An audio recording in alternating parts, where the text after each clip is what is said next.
नमस्कार दोस्तों, मैं कृष्णकांत एडीजी क्लासेस में आपका बहुत बहुत स्वागत करता हूं। तो आज मैं कुछ क्वेश्चन लेके आया हूं जो आने वाले एग्जाम जैसे एफसीआई, व्यापम, पटवारी, एसएससी, सीजीएल या सीएचएसएल और एमटीएस की जो तैयारी करने के लिए बहुत यूजफुल होंगे ना।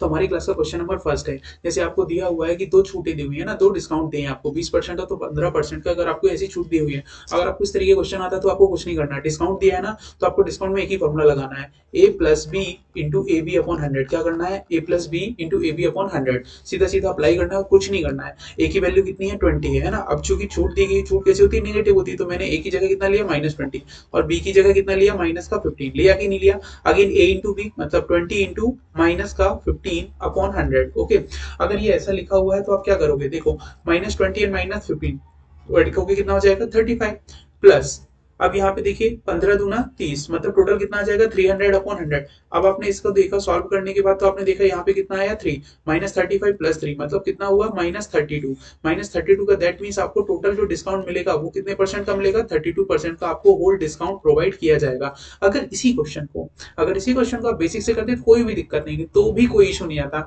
लाइक आप मान लेते ना, छोटे छोटे बना लेते। जैसे 20% को आप क्या लिखते हो? 1/5 लिखते हो कि नहीं? मतलब कोई चीज 5 की थी, कोई भी आप, चूंकि छूट दी गई है तो छूट किस पे दी जाती है? मार्क्ड प्राइस से सेलिंग प्राइस पे दी जाती है। ओके, तो 5 से कोई चीज कितने में बेची गई? 4 में। अगेन 15% का डिस्काउंट दिया गया। 15% को हम कितना लिखते हैं? 3/20 मतलब 20 रुपए की चीज थी, वो कितने बेची गई? 17 रुपए में। इन दैट केस आप देख रहे हो कि मार्क्ड प्राइस टोटल माना जाए तो 20 इंटू 5 कितना हो रहा है? 100 रुपीज। एंड सेलिंग प्राइस कितना हो रहा है? 17 चौको 68 मतलब 68 रुपीज। आप 100 रुपए की कोई चीज थी और आपने 68 रुपए में बेच दी, तो आपने कस्टमर को कितना परसेंट डिस्काउंट दिया?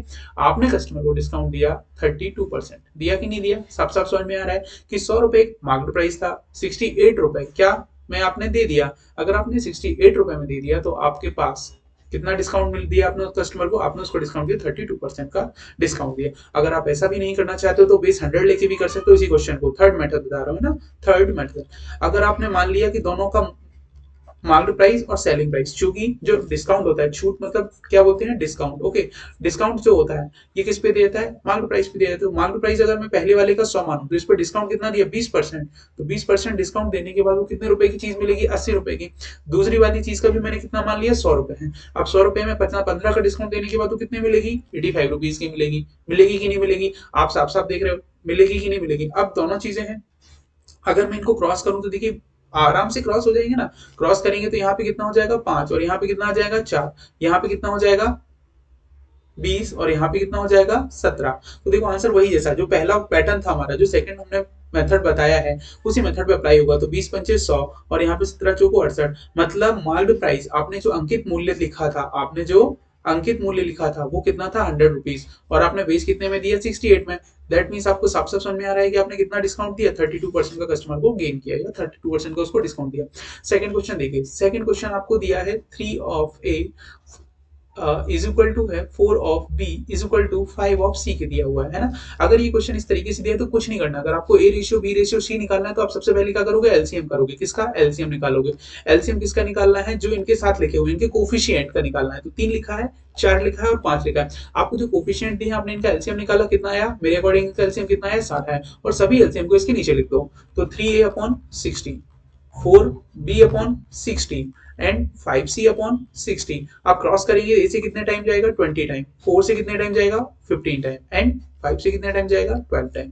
अगर क्वेश्चन आंसर आ गया तो क्लियर हो गया ना। 20 ratio 15 ratio 12 that is the ratio of ratio A B and C. अगर वीडियो समझ में नहीं आया तो वीडियो को रिकॉल कीजिए, मतलब रिपीट कीजिए, बार बार इसको देखिए तो समझ में आ जाएगा।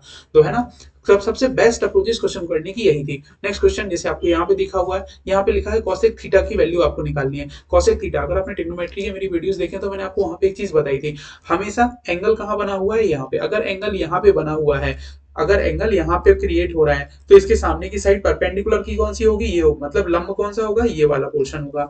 अगर ये लंब है तो ये कौन सा होगा? आधार होगा। ये आधार होगा और ये वाला क्या होगा? कर्ण होगा। अब तो क्लियर हो गया?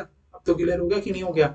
ये अगर 5 है और ये 13 है तो ऑब्वियस बात है, अगर मैं आधार को x मानूं तो आपने पाइथागोरस थ्योरम पढ़ी हुई है, P square plus B square is equal to H का स्क्वायर। परपेंडिकुलर मतलब लंब का स्क्वायर प्लस आधार का स्क्वायर, पढ़ा हुआ है आपने। इज इक्वल टू क्या होता है? कर्ण का स्क्वायर। होता है या नहीं होता है?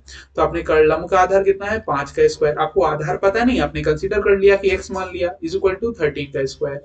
तो X square is equal to यहाँ पे आ जाए 169 13 का स्क्वायर और 5 का स्क्वायर इधर जाके कितना हो जाएगा, माइनस का 25 हो जाएगा।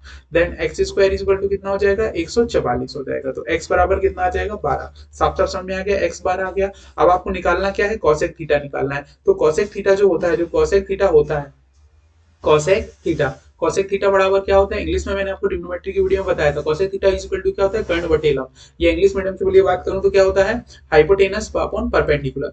तो परपेंडिकुलर हाइपोटेनस का कितना है 13 एंड परपेंडिकुलर कितना है 5, तो that is the value of cosec theta. तो ये कॉसेक थीटा की हमारी वैल्यू होगी। क्लियर है या नहीं है? तो आज के लिए बहुत बहुत धन्यवाद। आगे भी क्वेश्चन आपको मिलते रहेंगे। ये सभी जो आज आपने क्वेश्चन किए हैं, ये सीजीएल 2019 के क्वेश्चन है, इनको बहुत केयरफुली अटेंड कीजिएगा। आज के लिए बहुत बहुत धन्यवाद, थैंक यू।